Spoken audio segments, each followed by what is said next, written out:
ನಡು ರಸ್ತೆಯಲ್ಲಿ ಭೀಕರ ಕೊಲೆ, ಸ್ಥಳಕ್ಕೆ ASP Nagaraj, police inspector Sadiq Pasha ಭೇಟಿ.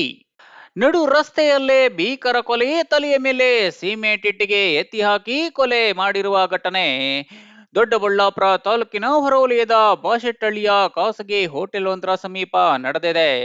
ರಘು ಅಲಿಯಾಸ್ ಬುಲೆಟ್ ರಘು 38 ವರ್ಷದ ಮೃತ ದುರ್ದೈವಿ ದೊಡ್ಡಬಳ್ಳಾಪುರದ ಬಾಶೆಟ್ಟಹಳ್ಳಿ ಬಳಿ ಘಟನೆ ಸಂಭವಿಸಿದ್ದು, ಕೊಲೆಗೆ ನಿಖರ ಕಾರಣ ತಿಳಿದು ಬಂದಿಲ್ಲ. ಸ್ಥಳಕ್ಕೆ ASP Nagaraj, police inspector Sadiq Pasha ಭೇಟಿ ಪರಿಶೀಲನೆ ನಡೆಸಿದ್ರು. ದೊಡ್ಡಬಳ್ಳಾಪುರ ಗ್ರಾಮಾಂತರ ಪೊಲೀಸ್ ಠಾಣೆಯಲ್ಲಿ ಪ್ರಕರಣ ದಾಖಲಾಗಿದ್ದು, ತನಿಖೆ ನಂತರ ಸತ್ಯಾಸತ್ಯತೆ ಹೊರಬೀಳಲಿದೆ. ಈ ಮರ್ಡರ್ ಆಗಿರುವಂಥದ್ದು ರಘು ಅಂತ ದೊಡ್ಡಬಳ್ಳಾಪುರ ನಗರ ತ್ಯಾಗರಾಜ ಕಾಲೋನಿಯಲ್ಲಿದ್ದಾರೆ.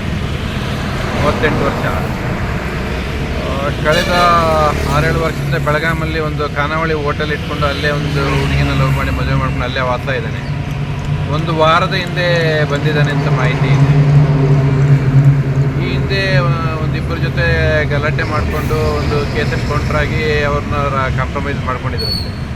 ನಿನ್ನೆ ಸಾಯಂಕಾಲ ಒಂದು 6 ಗಂಟೆಗೆ ಅವ್ರ ತಾಯಿಗೆ ನಾನು ಹೊರಗಡೆ ಫ್ರೆಂಡ್ಸ್ ಜೊತೆ ಹೋಗಿ ಬರ್ತೀನಿ ಅಂತ ಹೇಳಿ ಬಂದಿದ್ದಾನೆ. ಅವ್ರ ಜೊತೆಯಲ್ಲಿದ್ದಂಥ ಫ್ರೆಂಡ್ಸೂ ಅವರು ಯಾರು ಈಗ ಕಂಡು ಬರ್ತಾ ಇಲ್ಲ. ಅದ್ರ ಮೇಲೆ ತನಿಖೆ ನಡೀತಾ ಇದೆ. ಆ ಡೀಟೇಲ್ಸು ಅವ್ರು ಸಿಕ್ಕಿದ ನಂತರ ಗೊತ್ತಾಗಿದೆ. ಯಾವ ರೀತಿ ಮರ್ಡರ್ ಮಾಡಿದ್ದಾರೆ ಸರ್ ಅವರು ತಿವಿದು ಮಾಡಿದ್ದಾರೆ, ಕಲ್ಲೊಂದು ಎತ್ತಾಕಿದ್ದಾರೆ.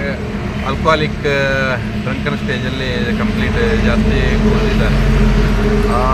ತಲೆ ಮೇಲೆ ಕಲ್ಲು ಎತ್ತಾಕಿದ್ದಾರೆ. ಅದು ಅವ್ರ ಫ್ರೆಂಡ್ಸ್ ಸಿಕ್ಕಿದ ಮೇಲೆ ತನಿಖಾಂಶ ಗೊತ್ತಾಗ್ತದೆ. ಮೇಲ್ನೋಟಕ್ಕೆ ಸ್ಥಳೀಯ ಫ್ರೆಂಡ್ಸೇ ಮಾಡಿರೋದಾ ಇಲ್ಲ ಬೇರೆ?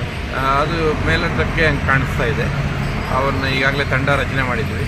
ಅವ್ರು ಪತ್ತೆ ಆದ ತಕ್ಷಣ ಗೊತ್ತಾಗ್ತದೆ, ತನಿಖೆ ಮುಂದುವರೆದಿದೆ. ಈತನ ಹಿನ್ನೆಲೆ ಏನಾದ್ರು ರೌಡಿ ಶೀಟ್ರ್ ಏನಾದ್ರು ಇತ್ತ ಸರ್?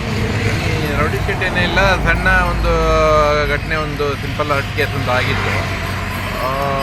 ಈಗ ಯಾವುದೋ ಆಕ್ಟಿವಿಟಿ ಇರಲಿಲ್ಲ ಕಳೆದ 10 ವರ್ಷದಿಂದ ಅಂತ ಹೇಳ್ತಿದ್ದಾರೆ. ಚೆಕ್ ಮಾಡಿ.